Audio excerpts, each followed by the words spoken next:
Hi, my name's Noel, I'm a psychotherapist. Welcome to my YouTube channel. Do subscribe while you're here. If you're watching this on my website, then go to the contact page, enter your details into the form there and let me know you want to be on the email list and I'll send these to you on a regular basis. So this brief video today on sort of diagnosing narcissism. How do I do it as a professional, really? People often ask me that. There are some sort of well-known traits and some less well-known traits that are involved. I would be cautious yourself of sort of diagnosing, but you may want to do a risk assessment of people around you, particularly if you come from any sort of dysfunctional childhood and have a tendency towards trying to fix people. You've got to know that sort of people who are narcissists often don't respond to any help whatsoever. Even if they're highly motivated, it's very difficult to sort of get the appropriate help to change. You as a layperson are unlikely to achieve anything other than destroy yourself. I mean, to put simply, even with the best will in the world, and you're not dealing with the best will in the world if you're dealing with somebody who has narcissistic personality disorder. You're best off just looking after yourself, to be honest, and getting out of the relationship mostly.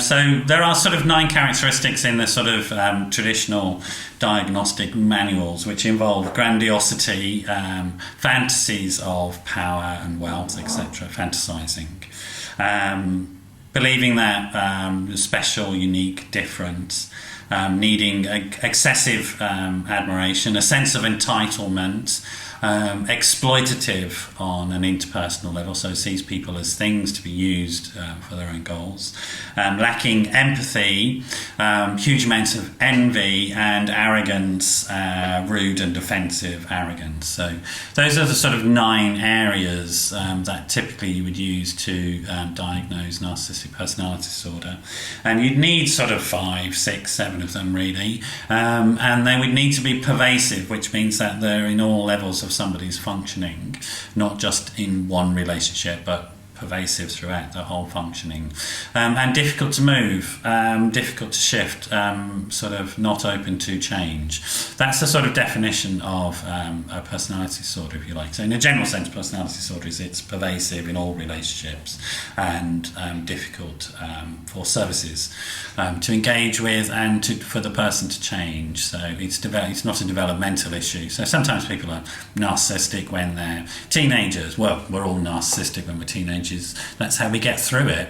That slightly embarrassing time of our lives, and then it changes through life. And young children are narcissistic. We call it primary narcissism, but they change because we do give them praise and we do tell them that we love them, and they adapt to that, and then they don't need to be the centre of attention. They gradually mature and grow up and get out of that need to be the centre of attention. So the sorts of narcissism we're talking about sort of psychologically or psychodynamically, psychoanalytically, is what might be called secondary narcissism.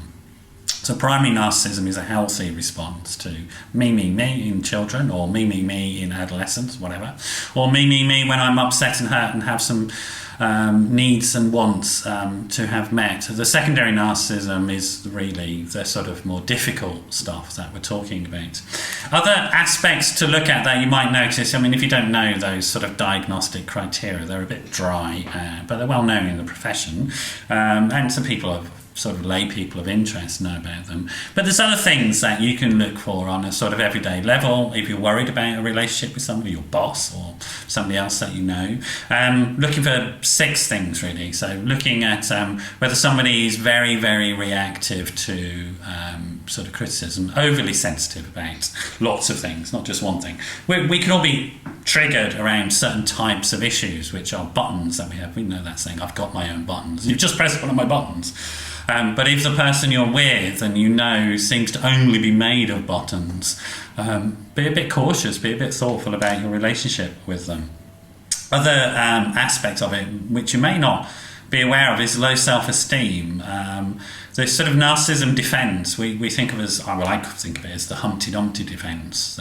People are constantly afraid of falling over and breaking, really. The narcissist, although they project this sort of arrogance and haughtiness internally, may often be sort of absolutely racked with fear of being found out, fear of being seen as weak, etc.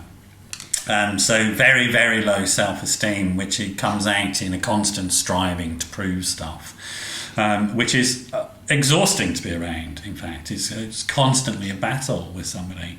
Very self-righteous and defensive, look out for that, getting on the high horse all the time and trying to be that sort of aggressive victim position. You know, oh, you did this, it's because of that.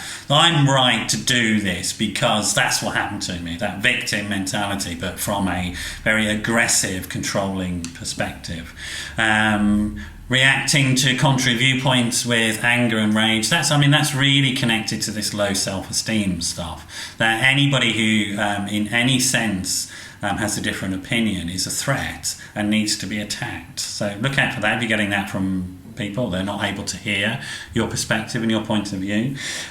Projection of negative qualities of self, particularly around vulnerability, undermining, insulting and embarrassing people because of their weakness, what is perceived as weaknesses, and highlighting them as a way of deflecting from the inability to accept vulnerability in self. So high levels of projection. We all do projection to some extent, but most of us get over it and apologise for it, in our relationships with people. But a narcissist won't. A narcissist will continue to do that until they effectively destroy the other person.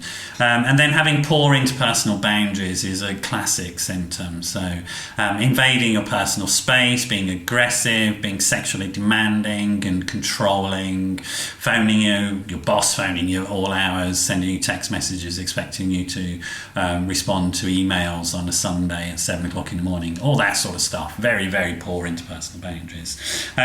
So those, I hope that's useful. I've just rattled on through that, I think, but it's necessary to do sometimes. There's been a lot of information in there. I hope that's helpful. I think this term narcissism gets bandied around a lot, and there are some theories that we're becoming more and more narcissistic as a society, which just means, for most people, more vain. The selfie culture. Narcissism itself is a very, very serious disorder. If people have that, you need to be very, very cautious about your dealings with them, and also very, very cautious about accusing people of that sort of stuff. It can often be your own projection, so have a think about that.